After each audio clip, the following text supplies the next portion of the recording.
पूर्व में आईआईटी साधु के रूप में प्रसिद्ध हुए शख्स अपनी शादी को लेकर एक फिर चर्चा में आए हैं। वैराग्य का मार्ग छोड़कर गृहस्थी जीवन का अपनाने के फैसले में प्रशांत को हैरान कर दिया है। लोग अब उत्साह के यह जानने की कोशिश कर रहे हैं कि उनकी जीवन संगिनी कौन है और उनका क्या बैकग्राउंड है।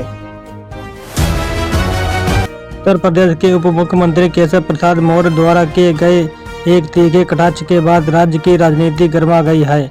इस टिप्पणी को गंभीरता से लेते हुए समाजवादी पार्टी के प्रमुख अखिलेश यादव ने उन पर जमकर निशाना साधा और कड़ा पलटवार किया। दोनों नेताओं के बीच जारी और जुबानी जंग से एक बार फिर यूपी के सियासी गलियारों में हलचल तेज हो गई है।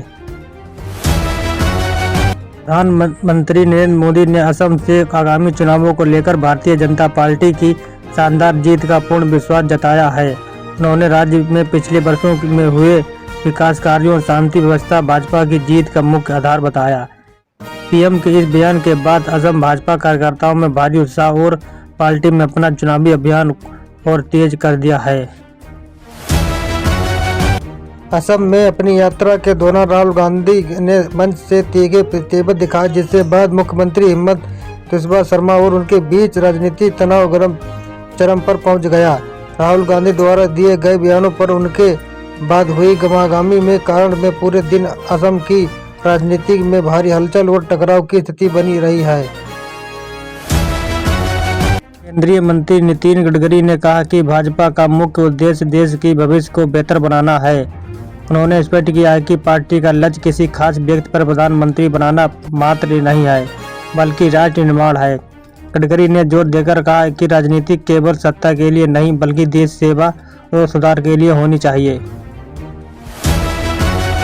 कन्नौज में अखिलेश यादव ने दावा किया है कि उत्तर प्रदेश में समाजवादी पार्टी सरकार बनाने की जा रही है।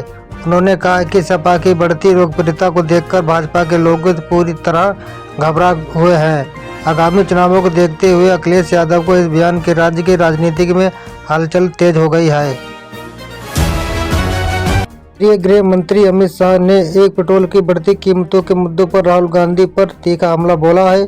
टाइम्स नाउ हिंदी की रिपोर्ट के अनुसार शाह ने विपक्ष के आरोप का जवाब देते हुए राहुल गांधी को समझ पर सवाल उठाए। ईंधन के दामों पर लेकर सत्ता पक्ष और विपक्ष के बीच जुबानी जंग तो फिर तेज हो गई है। मंत्री नरेंद्र मोदी ने यूसीसी सम्मान नागरिक सहित और एक देश का चुनाव को लेकर अपनी प्रतिबद्ध दोहराते हुए इस महत्वपूर्ण मिशन बताया है। उन्होंने स्पष्ट किया कि देश के विकास और प्रशासनिक सुधारों के लिए इन बड़े बदलाव को लागू करना उनकी सरकार के एजेंडे में शीर्ष पर है।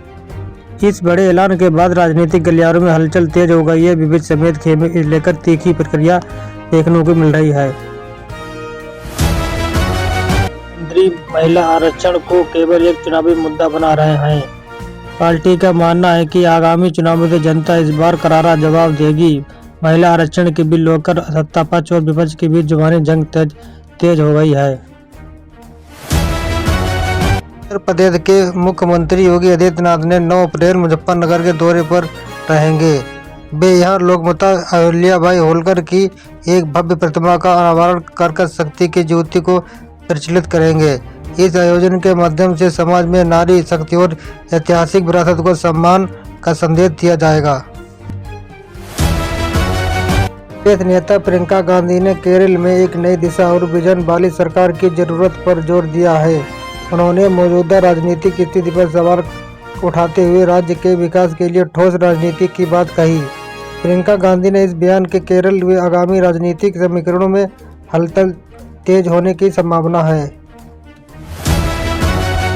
के 40 जिलों में भारी बारिश और ओले गिरने का अलर्ट जारी है। खराब मौसम के चलते किसानों को फसलों को भारी नुकसान होने की बड़ी आशंका। प्रशासन ने लोगों को सतर्क रहने और सुरक्षित स्थानों को रहने की सलाह दी है। की किल्लत के बीच उपभोक्ताओं की मुश्किल और बढ़ गई है, क्योंकि अब बिना डीएसी डिलीवरी ऑटोमेटिक कोड के सिलेंडर मिलना नामुमकिन नहीं होगा। डिलीवरी के समय मोबाइल पर प्राप्त ओटीपी साझा करना अनिवार्य कर दिया गया है, ताकि कालाबाजारी पर रोक लगा जा सके। गूगल ने 10वीं या 12वीं पास युवाओं के लिए घर बैठे 55,000 वेतन वाली ऐसी कोई सीधी भर्ती योजना शुरू नहीं की है, जिससे जालसाज युवाओं को ठगने के लिए सुंदर पिचाई के फोटो को गलत इस्तेमाल कर रहे हैं। इसलिए किसी भी संदिग्ध लिंक पर अपनी निजी जानकारी साझा न करें।